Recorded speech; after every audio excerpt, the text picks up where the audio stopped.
안녕하십니까. 조세 전문 변호사 고성춘입니다. 어제 토요일 날 구독자가 5만 명이 넘어섰습니다. 꿈만 같았던 숫자였는데 2020년 4월 18일 날이 1000명이었습니다. 그런데 불과 한 8개월 사이에 5만 명을 돌파하게 됐습니다. 구독자 여러분 감사드립니다. 오늘의 주제는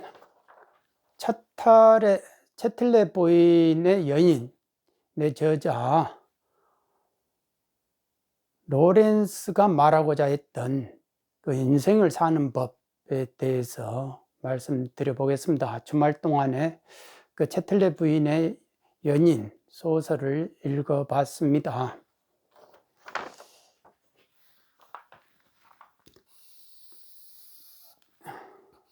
채틀레 부인의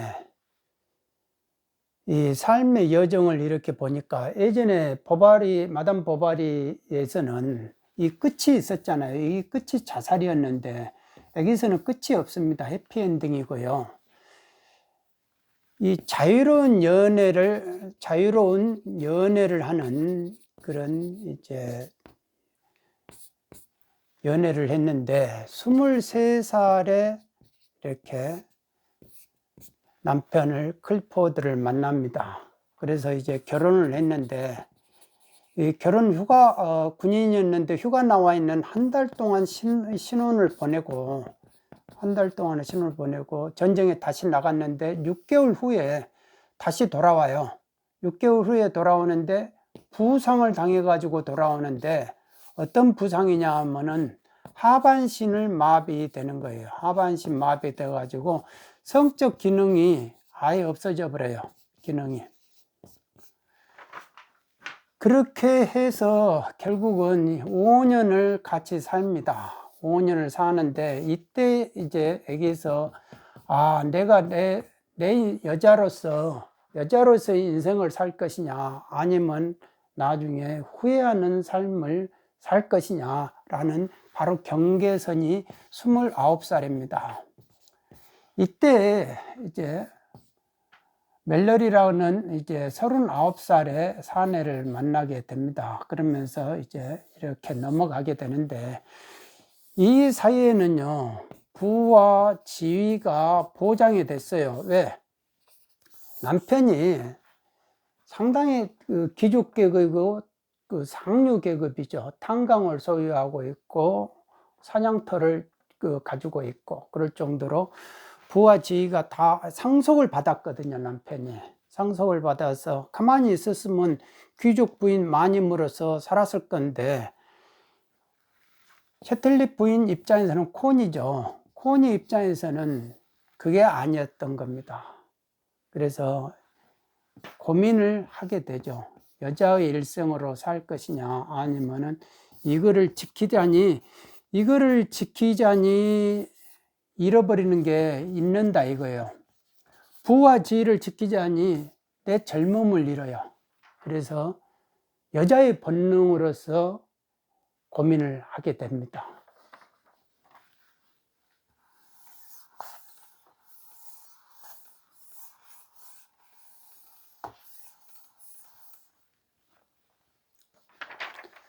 자기가 생각하는 이 남편과 그 친구들을 이렇게 보면요, 이 남편으로부터 결국은 이제 마음을 벗어나는 거죠. 아예 남편으로부터 벗어났는데 그 과정이 재밌어요.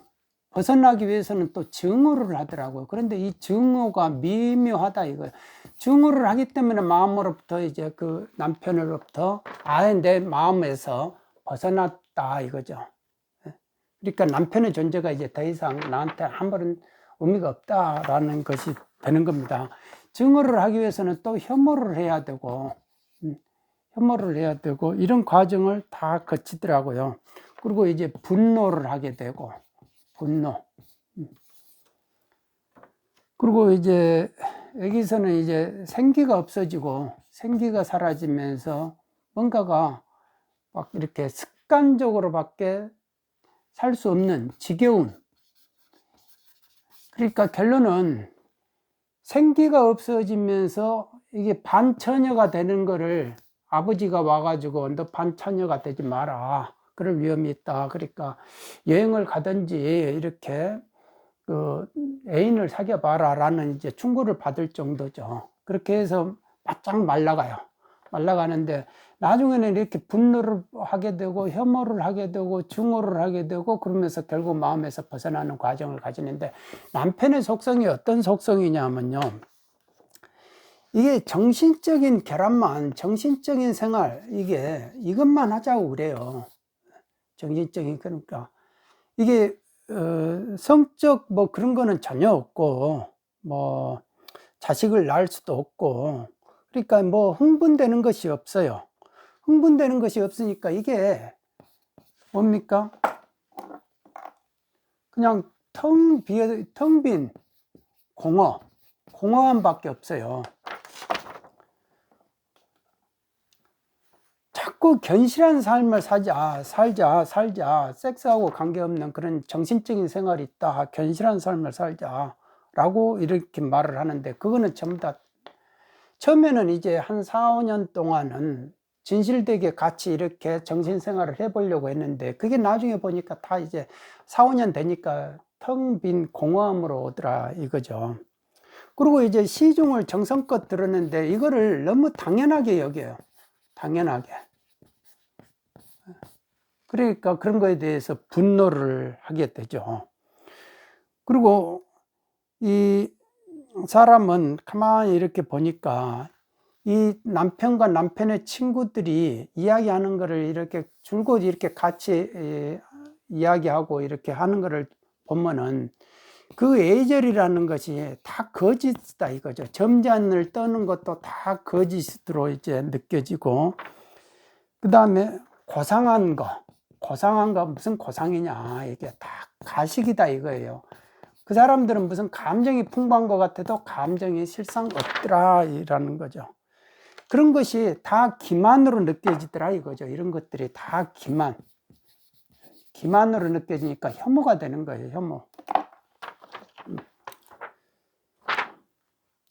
그리고 나중에 이렇게 보니까 모든 것을 무시를 해요. 여자의 그런 거 기분 같은 거를 무시를 하고 자꾸 지배를 하려고 하거든요.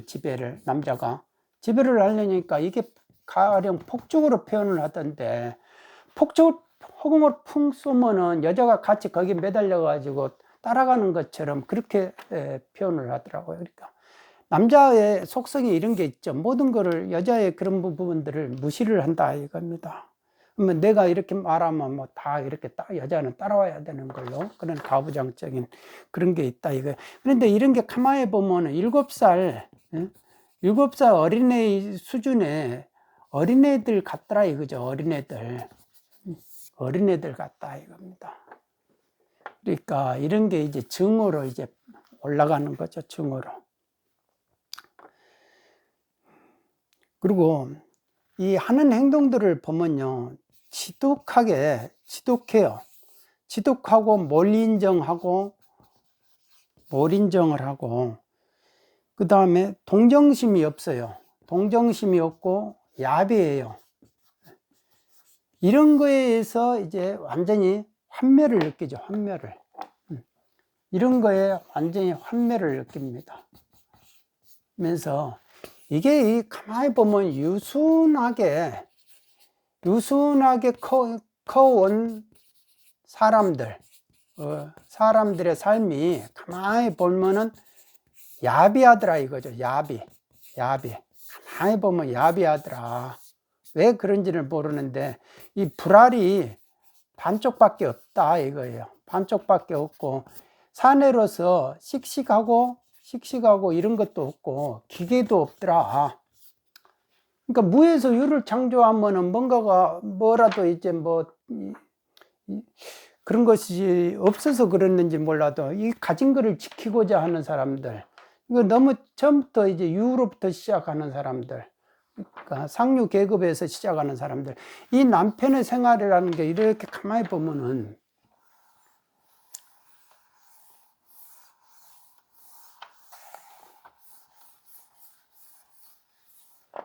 남편의 정신세계를 이렇게 보면은 무슨 역할론이에요. 운명이다 이거예요. 운명. 불평등은 운명이다. 이런 식으로 생각해요. 왕후장상에 시가 따로 있다 이거예요. 만적이건 왕후장상에 시가 없다고 했지만은 이 사람 같은 경우는 상류 그 당시 1차 세계 당시 1910년대를 배경으로 하니까 이게 로렌스가 1927년에 이게 출간을 했어요. 출간을 했는데 이게 47살에 폐병으로 죽었는데 바로 2년 전에 이 책을 출간을 했습니다. 출간을 했는데 이게 외설 시비에 걸려가지고 친구들한테 5달러인가 받고 이렇게 팔았는데 나중에 이제 이게 입소문이 나가지고 이제 해적판 나오고 그랬던 거거든요. 그런데 실상 이게 외설적인 표현이 뭐 섹스에 관련된 그런 정사회 같은 것이 8군데가 나온다고 그러는데 그거 읽어보면은 외설도 아니에요. 제가 읽어본 거는 이거는 로렌스의 이거 차텔레 부인의 연인은요, 연인을 통해 가지고 말하고자 하는 것이 돈에 대해서 말을 했다. 그리고 돈에 구속되는 그 사람들의 그 여린 모습들, 기가 없어지고 왜소해진 모습들, 구속된 삶에 사는 사람들, 그거를 말을 하고 있는 거예요. 인생을 사는 거하고 돈을 쓰는 거는 틀리다 이거예요. 인생을 사는 것과 돈을 쓰는 거는 틀리다. 근데 현대 문명이 산업화가 되면서 맨날 돈을 쓰게끔 만든다 이거예요. 그래서 사람들이 그 탄광의 노동자들도 그냥 돈 없으면 못 사는 거니까 유순하게 그냥 거기에 대해서 뭐 아무런 저항도 없이 그냥 거기에 순응해가지고 유순하게 산다 이거예요. 그러니까 항상 비굴하고 비열하게 살고 돈 하면서 살고, 더군다나 이제 그 아내들은, 여자들은 돈을 못 쓰면은 돈 못 벌어오면 돈을 못 쓰니까 더 막 성질 내고 이렇게 되더라 이거죠. 그러니까 결국은 다 행복하게 위해서 살기 위한 것인데, 근데 돈을 버는 것도 행복을 위한 것인데 인생을 사는 법을 모르기 때문에 자꾸 돈 하면서 결국은 불행으로 빠진다라는 거를 말을 해줬다라고 저는 그렇게 읽었습니다. 그래서 결국은 이제 이 남편을 이렇게 보면은 뭔가가 째째한 거예요. 째째하고 옹졸하고, 실상 돈이 있고 뭐 이렇게 되는데도 삶에 대해서 두려움을 느끼더라 이거죠. 두려움을. 그러니까 왜 그런지는 모르겠는데 이 사람이, 그러니까 결국은 오만하고 시기 질투가 많은 거예요. 뭐 우리 그 당시 1910년대 그 상류 계급의 남자들이나 하층 계급의 사람들이나 누구나가 마찬가지죠. 오만하고 시기 질투 이런 거는 누구에게나 있죠. 특히 남자들에게는 이런 게 많다 이거예요. 자기가 이렇게 이 정도면은 자기보다 이렇게 큰 이런 사람을 인정을 안 해요. 동그라미가 되더라도 이 자기 안에서 동그라미가 되든지 해야 된다 이거예요. 그러니까 자기보다 특별한 거를 절대 인정을 안 한다 이거죠. 사람들이, 남자들의 속성이라는 게 이 바깥 세상에서 돈 벌고자 사는 사람들의 심리가, 속성이 이렇다. 째째하고 옹졸하고 시기 질투로 그냥 점철이 돼 있고, 조금 돈을 벌면은 저속한 생활을 한다 이거죠. 마치 허세가 불어가지고 거품 넣어가지고 목에다 힘주고 막 내려보고 무시를 하려고 하고, 이 남편도 하층 계급을 무시를 하고 그러는 거죠. 그러니까 그런 거에 이제 환멸을 느끼는 거예요. 환멸을 느끼다 보니까 증오를 하게 되고, 그러면서 결국은 마음에서 딱 벗어나게 되는 거죠. 근데 마음에서 벗어나게 되는 거는 스스로가 어떤 계기가 돼가지고 된 게 아니고, 멜란이라는 이 사내 남자를 통해 가지고 알게 되는 거죠. 자기가 평소 몰랐던 그 또 다른 자아를 느끼게 되는 거예요.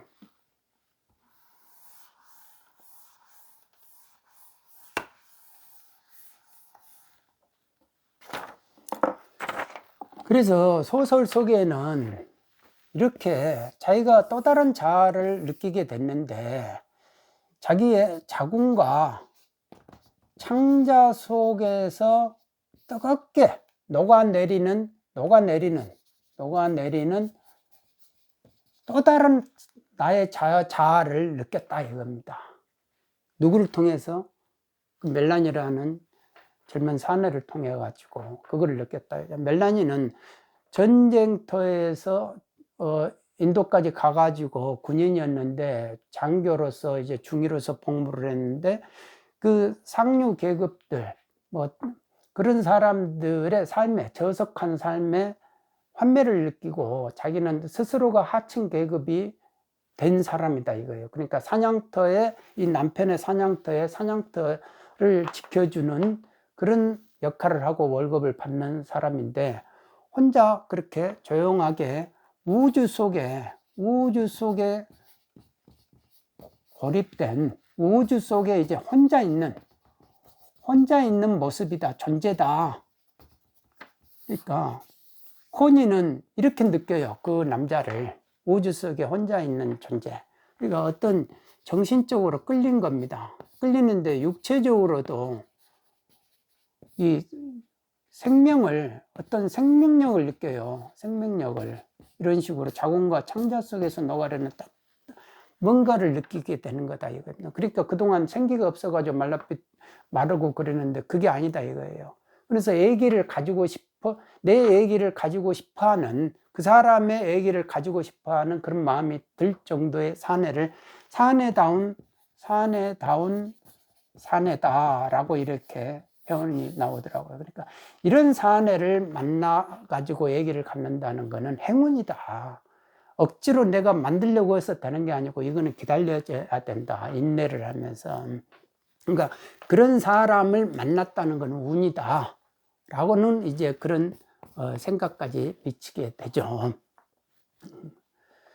그런데 이와 반대로 남편과 그 친구들을 통해서 그 상류 계급들을 보면요. 이 갑각류 무척추 동물이다. 안에는 뭐 살덩어리 이렇게 느그적 흐느적거리는 그 살덩어리 있는데 이 갑각류의 껍질로 이렇게 딱 포장이 돼 있어 가지고 이렇게 돼 있는 사람들이다 이거죠. 그러니까 이런 사람들하고는 틀리다. 이 사람 같은 경우는 자기의 신체의 부끄러움이라든지 수치심을 모르게끔 자기가 이런 거를 느끼지 않게끔 해주는 그런 섬세한 관능적인 남자다. 그리고 부드러운 애정을 이해할 수 있는 남자다 이거죠. 그러니까 이게 그렇게 중요하다. 이런 갑각류 무척추 동물들은 자꾸 섹스를 그냥 칵테일 한 잔에 흥분 정도로 생각하고 아무하고나 일회성의 성관계를 하려 하고 그런 류의 사람들이다 이거죠. 그런데 마침 뭔가가 고상하고 뭐 지식이 있는 것처럼 막 자꾸 뭐 세상을 뭐 이렇게 걱정하고 나라를 걱정하고 애국자인 양 이렇게 하더라 이거죠. 그러니까 그런 가식, 기만 그런 거에 환멸을 느낀다 이거죠. 이 콘이라는 여자가. 그리고 이 사람들은 또 몰렴치한 부도덕성을 가졌다 이거죠. 몰렴치한 부도덕성. 결국은 이건 무슨 말이냐. 좋게 말해서 몰렴치 부도덕성인데 결국은 사기꾼이죠. 사기꾼이다 이거 남을 속인다 이겁니다. 목적 의식을 가지고 쟁취하기 위해서 자기 목적을 위해서 남을 속이는 사람들이다 이겁니다. 그러니까 코니가 이 잠깐 사이에 이 멜라니라는 남자 외에도 이 남편의 친구 희극 작가하고 잠깐 성관계를 가져요. 그런데 그 사람 같은 경우가 바로 이런 몰렴치 부도덕성, 차가운 무슨 섹스를 해도 차가운 가슴으로 한다 이거예요. 그리고 자기 흥분하고 딱 끝나버리고 그러면서 결혼하자고 이렇게 말을 하는 거죠. 그러니까 그런 양철 인간들이더라. 양철 인간들. 양철 인간은 뻔뻔하죠. 양철이니까 심장이나 다리가 다 양철이다 이거예요. 그런데 가장 여기서 중요한 거는, 로렌스가 중요한 거는 이 육체를 중요시해요. 육체가 있어야 접촉이 있고 감흥이 있고 소통이 된다 이거예요. 자연과도 소통되고 우주와도 소통이 되고, 그리고 다른 사람하고도 관계에서 소통이 되려면 육체가 있어야 된다 이거예요. 육체가. 그러지 않습니까?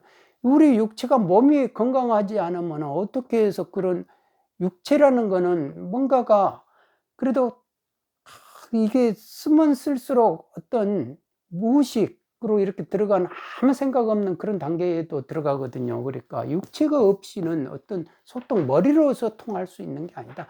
머리는 관념이다 이거예요. 이 사람들은 다 양철 인간들은 머리로 이렇게 생각하고 자기 관념이고, 그런데 그런 것들이 다 허구더라 이거예요. 그러니까 결국은 자기 본능을 다 저열한 저속적인 본능을 발휘하면서도 말은 좋은 말 나오고, 그러니까 그런 것이 가식이다 이거. 가식의 환멸을 느낀다 이겁니다, 이 코니가. 그래서 이런 사람들하고는 절대 멜라니아하고 비교가 안 된다 이겁니다.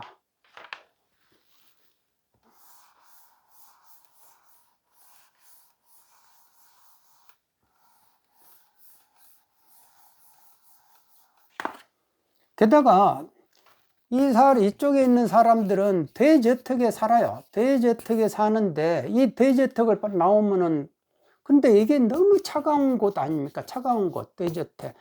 아무리 집이 크고 뭐가 화려해도 차갑다 이거예요. 여기서 코니는 더 이상 살고 싶지가 않은 거예요. 그런데 이쪽 멜라니아하고는 움막에서 살아도 좋을 것 같다 이거죠. 둘이가 마음을 맞춰가지고 성행위를 하더라도 서로 간에 마음이 오고 가고, 따뜻한 마음이 오고 가고, 그쪽도 따뜻하게 느껴지고, 서로가 교감이 돼가지고 여기서 이제 오르가즘을 느끼고 클라이막스가 되는, 이런 성행위를 할 수 있는 사람이 이 멜란이다 이거죠. 이런 사람하고는 같이 이 움막에서 같이 살아도, 움막에서 살아도 그 생명력을 느낀다 이겁니다. 여기에서는 생명력을 못 느낀다 이겁니다. 그러니까 집이 중요한 게 아니다. 집이 중요한 게. 아무리 집이 다주택이 있다 한들, 다주택인다 한들, 과연 이 사람이 행복할까? 80이 넘고 70이 넘어도 내 주택 이거 어떻게 유지를 할까? 이거 자식들한테 어떻게 증여를 할까? 그거 고민하는 거하고, 예? 내가 인생을 즐겁게 재밌게 사는 거하고 틀리다 이겁니다. 동전반입이 마지막 내가 죽을 때 동전반입이 있어요. 자, 그러면 이 동전반입까지 내가 쓰고 자 이상 끝 이렇게 할 수 있는 사람이 있느냐? 그런 사람이 과연 얼마나 있을까? 노래에서는 그게 아닐 것이다. 그런 사람 거의 없을 것이다. 동전 반입만 있어도 이거를 가지고 또 어떻게 모을까, 어떻게 더 벌까, 그 고민하다가 또 그런다는 거 아닙니까? 내일 죽는 지금 이 상황에서도 그 정도로 이렇게 돈을 벌겠다는 욕심은 질기고 강한 본능이다 이거예요. 영원한 뗄래야 뗄 수 없는 우리 본성에 부착된 그런 부착물이다. 뗄래야 뗄 수 없는 그런 부착물이다 라고 이렇게 표현을 합니다. 그러니까 항상 내일 죽음이 와도, 죽음의 그림자가 이렇게 있는데도 불구하고 돈에 구애받거나 삶의 자잘한 것들, 그런 거에 신경 쓰다가 계속 신경만 쓰고 있는 거예요. 그런 거에 내가 이제 죽으면 내가 이제 그동안 내가 살면서 겪었던 그런 흔적들 어떻게 다 이렇게 정리를 하고 흔적 없이 다 승화를 시키고 내가 참여를 하고, 그런 무의식에서 내가 다 벗어나야 되는데, 돼야 되는데, 이런 거를 내 삶의 내면을 고민하는 게 아니고, 계속 이 남편같이 이 상류 계급으로 올라가고자 돈 한 푼이라도 더 벌려고 계속 벌려고 한다 이거예요. 벌려 하고 이거를 지키려 하고 막 이런다 이겁니다. 근데 이 멜라니는 자기가 어떤 출세라는 거를 포기를 했어요. 출세라는 걸 포기하고 자기가 이렇게 고독하게 지낸다 이거예요. 인간은 모두가 다 고독한 존재인데, 잠시 무슨 즐거움이 있었다면 그 빈자리를 잠깐 메꾸는 정도다라고 생각하는 사람이거든요. 그러니까 그런 코니가 그런 그 정신적인 면을 좋아하죠. 흠모하게 되죠. 그러니까 이 사람은 이제 멜라니는 자기 삶의 내면을 더 지켜보기 위해서 일부러 저 사냥터 지기로 들어간 사람이다. 그러니까 이 사람이 사는 곳은 숲이에요. 이쪽은 사는 곳은 대저택이고, 그러니까 벌써 이쪽은 숲은 생명을 가지고 있는데 이쪽은 생명이 없어요. 생명이. 한나 여기가 이제 탄광에 마을이 있어가지고 젊은이들은 막 유흥에 빠져가지고 노세 젊어서 노세 지금 안 놓으면 언제 노나냐 하면서 유흥에 그냥 완전히 빠져버리는 거예요. 젊은 사람들은. 그러면은 또 이제 어른들은 어른들대로, 남자는 남자대로 돈을 벌어야 된다고 해가지고 아무 기력 없이 그냥 습관적으로 돌아다닌다 이거죠. 그러니까 그런 모습을 비교를 합니다. 이제.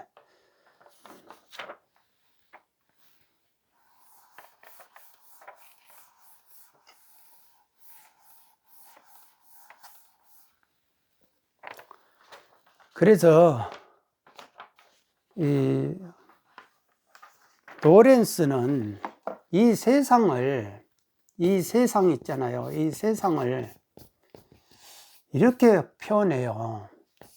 이렇게 표현하는데 괴물로 표현해요. 괴물로 표현하고 또 기계로 표현합니다. 그러니까 기계로. 이 사악한 괴물이고 거대한 괴물이다.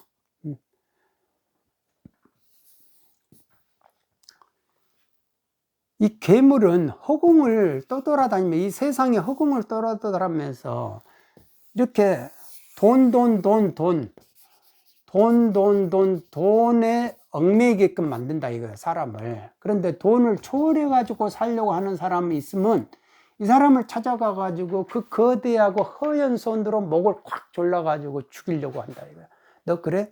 뭐 그렇게 살 수 있어? 한번 하면서 죽이려고 한다 이거예요, 이 괴물이라는 존재는.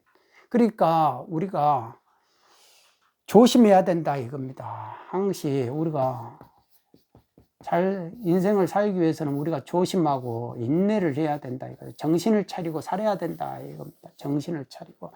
그러지 않으면 이 기계에 의해서 난도질 당한다 이렇게 표현을. 난도질 당한다. 그러니까 이 세상이라는 커다란 기계가 우리를 돈 이렇게 하게 되면 난도질 해버린다 이겁니다. 근데 그것도 모르고 그냥 내일이 죽음의 신이 지금 왔다 갔다 어른거리는데도 그냥 내 아파트, 내 주택, 내 돈, 내 주식, 내 재산, 내 저택, 내 지위, 내 권력, 내 지위, 막 이런 거, 이런 내 명예, 이런 거에 집착하고 있다 이겁니다. 그러니까 결국은 지키려다가 잃는다 이거예요. 잃는다. 뭐를? 내 부지, 명예, 권력 이런 거는 한마디로 말해서 무상한 거하고 자꾸 선인들이 말하잖아요. 잠깐 사이에 있다가 없어져 버리는 그것이 존재하지 않는 건데 잃어버린다 이거예요. 그러면 내 삶을 잃어버린다 이거예요. 삶을.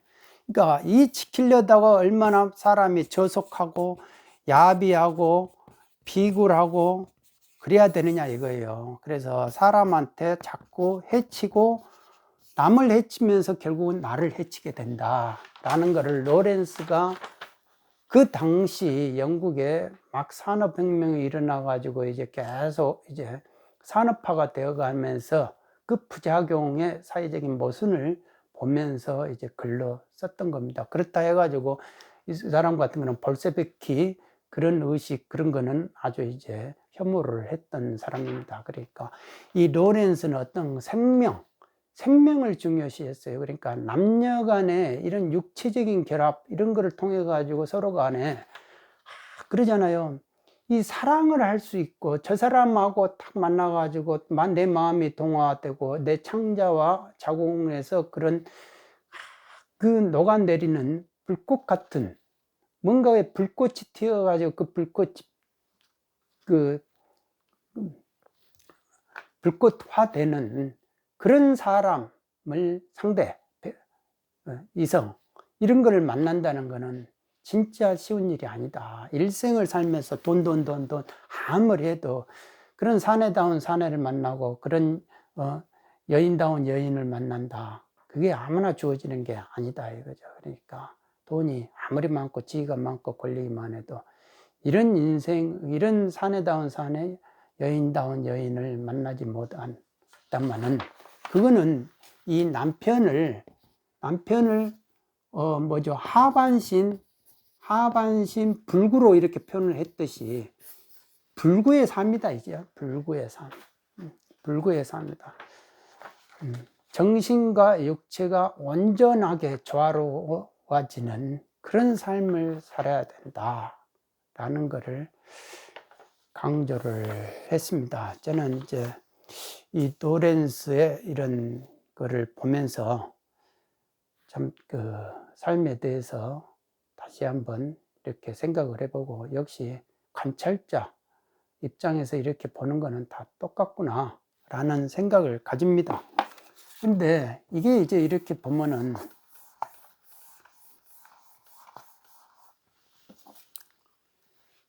그러니까 일수사견이라고 한대요. 물은 물인데 우리 인간이 보면 물로 생각하고 물고기가 보면 자기 집으로 생각한대요. 아기가 보면은 자기 이게 음식물로 보는 공약물로 생각하고 그 다음에 천상의 존재들은 이걸 보면 물을 보면 금은보화로 이렇게 본다 이거예요. 그러니까 자기가 존재하는 위치, 그거에 따라서 다 보는 게 틀리다. 그러니까 이 로렌스의 소설을 보고 외설이라고 보는 사람들은 그 자기 업이 또 그렇게 보이는 거고 자기 업대로 보인다라는 겁니다. 저는 이제 이렇게 느끼고 봤다라는 겁니다. 물론 이제 이것도 이제 수행자가 이렇게 보면 다 그 애욕이다, 애욕이다. 그러니까 로렌스가 멜로니 만나가지고 또 이제 하나 이제 인생을 살잖아요. 그 부분에 대해서는 이렇게 그걸로 끝이에요. 편지 쓰고 이제 그 앞으로 이제 내가 농장을 사가지고 이제 같이 살 거를 대비해가지고 6개월 동안 남은 농장에다 가가지고 이제 월급을 받아가지고 이제 결혼해서 잘 살 준비를 하는 그 편지를 적는 걸로 이제 마무리가 되는데 그것도 또 업이다. 그리고 이제 애욕이다. 그리고 원숭이가 과실을 따기 위해서 막 미친 듯이 또 돌아다니는 것밖에 안 된다라고 이렇게 말씀을 할 수도 있어요. 그런데 제가 볼 때는 현실적으로 로렌스가 말하는 그 부분이 남녀간에 그런 부분들이 진짜 원하고 이제 마음이 통하고 그런 사람을 만난다는 것은 그게 사랑이지 않을까. 사랑을 느끼는 사람과 사랑을 느끼지 못하는 사람의 삶은 분명히 틀릴 것이다. 그런 생각을 해봅니다. 그러니까 사랑이라는 것은 참 내 나이가 먹어도 내일 죽는다 해도 결국은 사랑은 해보고 싶어 하는 그런 것이다 라는 것을 생각을 해봅니다. 단순한 욕구가 아니다 라는 그런 차원에서 한번 생각을 해봤습니다. 오늘은 여기까지 하겠습니다. 여러분 모두 건강하십시오. 감사합니다.